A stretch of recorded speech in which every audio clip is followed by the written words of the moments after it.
What's going on, everybody? Welcome back to another episode of the Raider Critique. Now, I'm here 2 days after this game happened. It's our second preseason game, and we beat the Vikings 26-20 at Allegiant Stadium. Now, you guys have seen me on other people's lives, mostly Dirty Raider, which, by the way, happy birthday, brother. It's his birthday today. Make sure you guys go over to Dirty Raider's page and wish him a happy birthday. You know what I'm saying? He was on last night and the night before. I got the okay, and, you know, luckily they like me, man. I was able to go over there and, you know, give a few of my thoughts about the game, but I wasn't able to give everything I wanted to about the game, so I'm going to get that out now. First off, man, I want to go over the stats. So let me move us over to the desktop. I'm going to transition over there. And here we are. We are at the stats now, everybody. Our leading quarterback, which I'll get into in a minute. We'll go ahead and talk more about it, was Nick Mullins. All right. He went 7 of 9 for 94 yards at a 10.4-yard average, 1 touchdown, no interceptions, with a quarterback rating of 147.2. Jarrett Stidham, who played most of the game, 10 completions on 15 attempts, 68 yards, 4.5 average, no touchdowns, no interceptions, 3 sacks for 18 yards, with a rating of 76.5. And Chase Garbers, Dirty's favorite dude, man, 2 completions out of 3 attempts, 19 yards, 6.3 average, no touchdowns, no interceptions. He was sacked once for 3 yards with a QBR of 84.0. Running, Britton Brown was our leading rusher with 14 carries, 54 yards. 3.9 average with 1 touchdown, long being his long being 8 yards. Austin Walters showed up again, 7 carries, 30 yards, averaging 4.3 yards a carry, 9 being his long. Jarrett Stidham was also on the run from obvious reasons. 4 carries, 16 yards, averaging 4 yards a carry with 1 touchdown. 9 was his long. Kenyon Drake, 4 of 15 for 3.8. Zamir White, 5 of 13, averaging 2.6. Nick Mullins, 2 for 9, averaging 4.5. Keelan Cole, 1 for 5. Chase Garbers, 2 for -2. Our leading wide receiver was DJ Turner, 3 receptions for 58 yards, 19.3 average, 1 touchdown, 34 being his long, and he was targeted 4 times. Demarcus Robinson, 2 receptions for 28 yards at 14 yards, an average per catch. 23 was his long. He was targeted 3 times. Keelan Cole targeted 5 times. He had 4 receptions, 26 yards at a 6.5-yard average. His long was 20. Kenyon Drake, 2 for 17, 8.5 for the average. He was targeted twice. His long being 14. Mac Hollins, 1 for 15, targeted once. Nick Bowers, 1 for 15, targeted once. Tyron Johnson, 1 for 7, targeted twice. Britton Brown, 2 for 7, targeted twice. Jesper Horsted, 1 for 4. Zamir White, 2 for 4.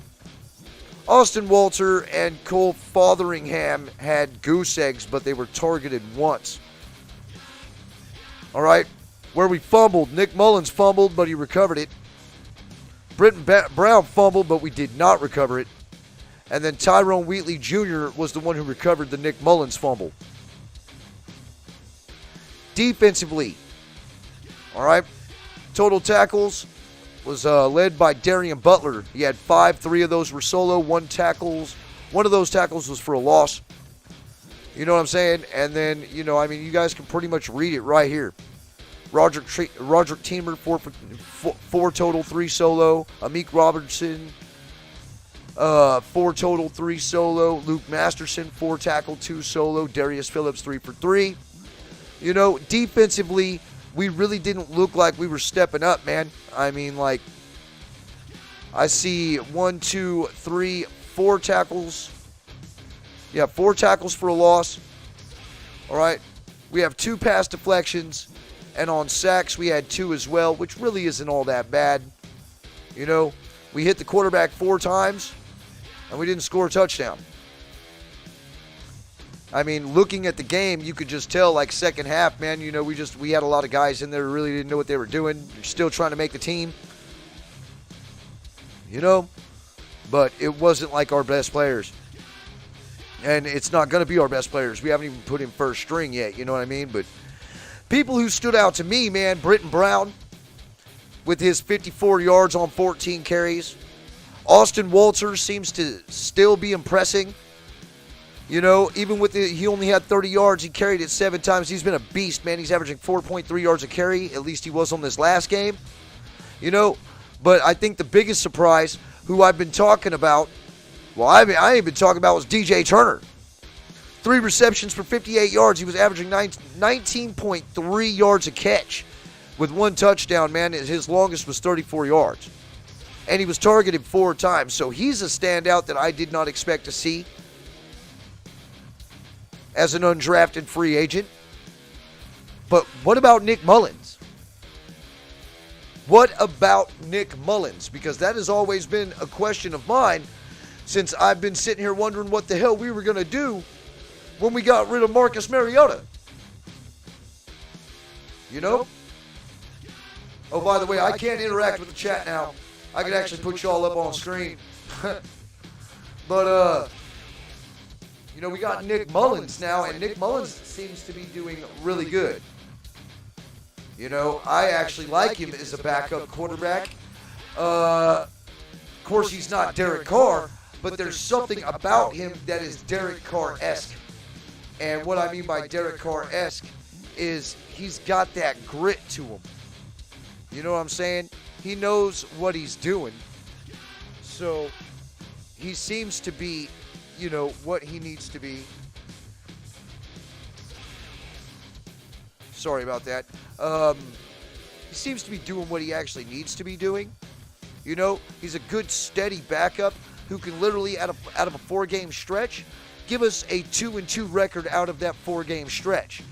So, that right there is, the kind of guy that we're going to need.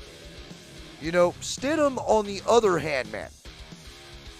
Stidham on the other hand, that dude, I don't know if he's got it. I really don't know if he's got it. He knows the system well, but he's not really performing all that good. He's running around like a chicken with his head cut off. And with it doing it like that, I'm sorry about the echo from before, by the way. If you guys were experiencing any echo, I'm sorry about that. There was a setting messed up on this OBS. It's got a mind of its own. But Jarrett Stidham, knowing the scheme and knowing the playbook ain't going to be enough. He's going to have to go in there and outperform Nick Mullins in every aspect of the game. And I'm going to tell you right now, Nick Mullins looks better. His quarterback rating is higher. And also, he's only had 4 incompletions all of preseason. And he's got most of the playing time. all right, or at least really, really close to Stidham on playing time. Chase Garbers looks great. To me, the odd man out looks like Stidham. Now, more than likely, this is just my opinion. More than likely, what we're going to do is that we're going to put Garbers on the practice squad and hope nobody picks him up. And then we're going to run with Derek Carr, Nick Mullins, and Jared Stidham during the season.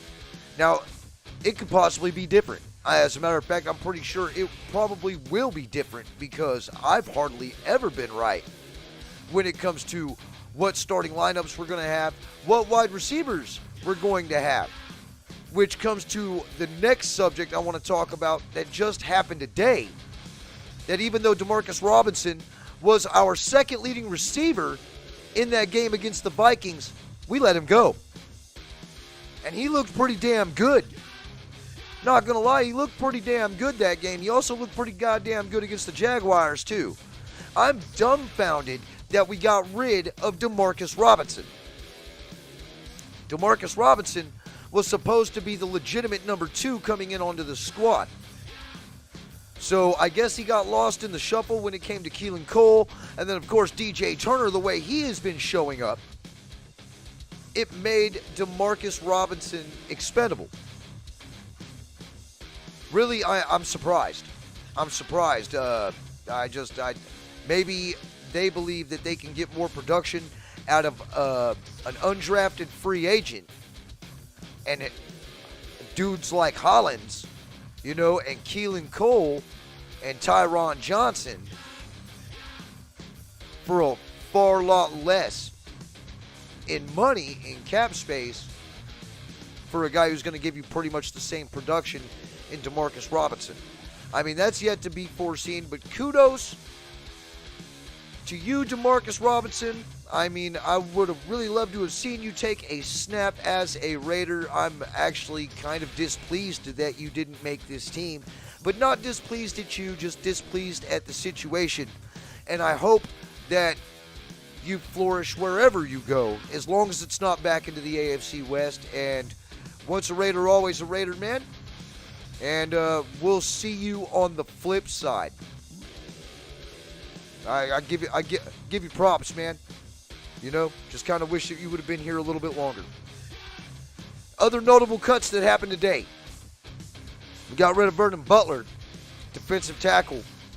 Jerry Green, who I'm actually surprised that we got rid of, a defensive end, an unrestricted free agent who was actually doing fairly well in the preseason.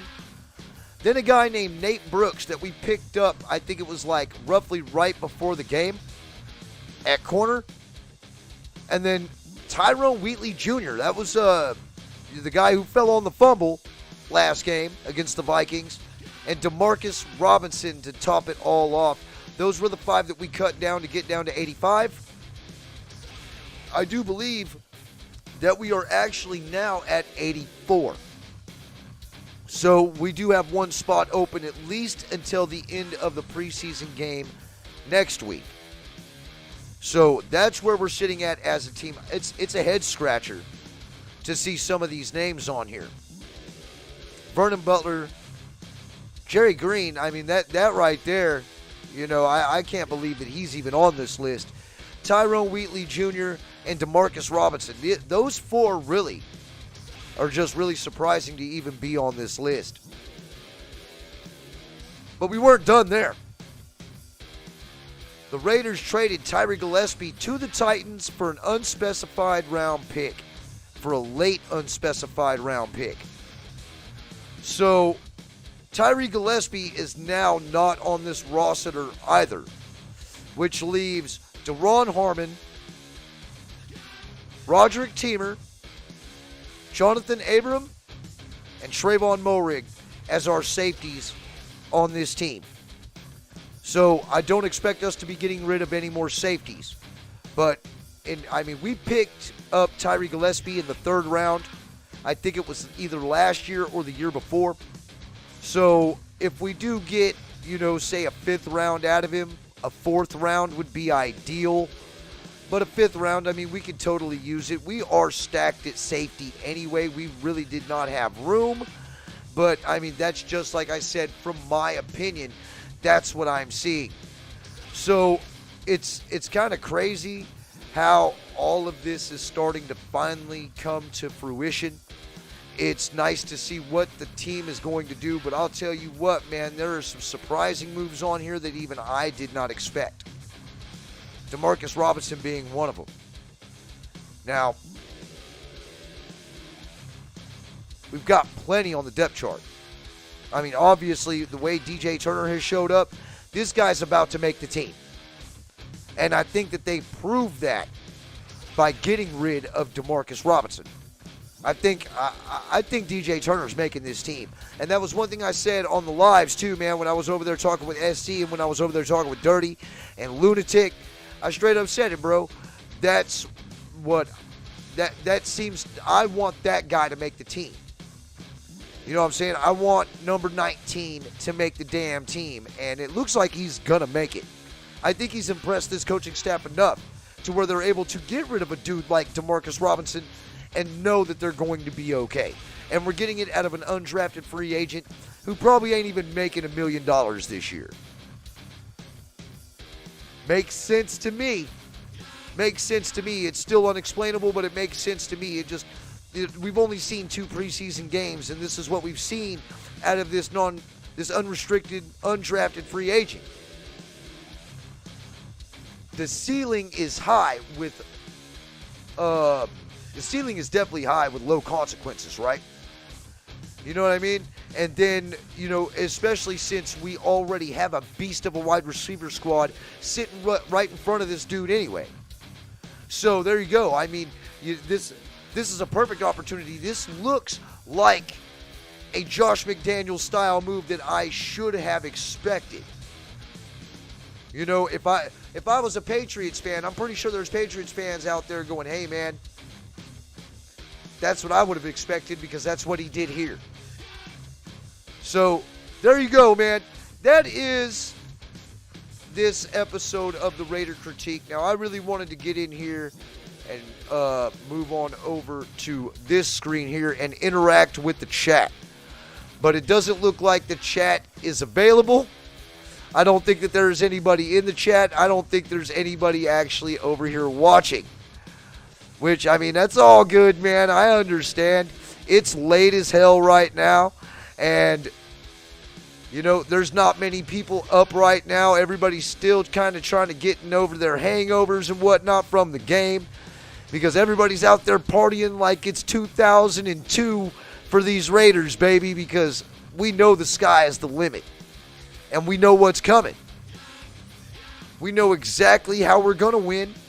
And we're going to win with smash mouth style football with some really deep throws involved in all of that.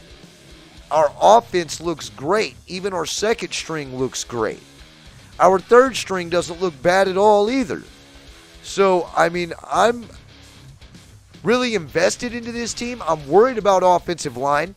I'm worried about defensive line because I don't think that we've got the defensive line to actually cover everything with Belial Nichols out. And Jonathan Hankins pretty much on the PUP list, you know. And then we just got rid of another defensive tackle, you know. It's getting thin there. It's getting awful thin there, and we're going to have to address it soon. Now, whether that's Ndamukong Suh or not, I don't know. I can't tell the future. But I can tell you this, we definitely need defensive line help. We need Trayvon Mullen back. We need to get him out there, but he also needs to heal. We need him out there when he's healthy. You know what I'm saying? And everybody who was talking shit about Darren Waller, about not being at the game and whatnot, man, guys, stop it. Stop it. It's all about an injury, and it's talking about he went to the fucking Aces game, but didn't go to the damn, the other games. Stop it. Stop it. Just stop it. Don't fuel this fan base with any more than they already have. Because Twitter will run wild with this shit. And they'll spread rumors about it. And they'll lie to everybody, which is what the hell they always do. They always like to spin their webs. Just stop it. it was good that that news article came out about how Waller is still suffering from injuries. And that's why he's not at the game. So everybody needs to stop tripping about Darren Waller. He'll be good week 1 of the season, which is when we need him. You know? Damn. Y'all need to stop fucking tripping. For real. It's football, baby. It's football and we should all be happy. You know? Yes, there's some glaring issues, but I'm sure we're going to take care of those issues. You know? How we do it, whether it's through free agency or whether we have to do make hella trades, I'm sure this regime will get it done. So anyway, I'm going to go ahead and get on out of here. I appreciate everybody for stopping by who has stopped by. Don't forget to like, subscribe, and hit that bell for notifications for more Raider content throughout the season and also throughout the off season. Now, if you're looking for rumors, this isn't the channel for you. All right? I don't do rumors. All right? But if you want the truth with intensity, where we don't drink the corporate Kool-Aid, the Raider Critique is where you come. It's like I say at the end of every episode. It's Raider Nation for life.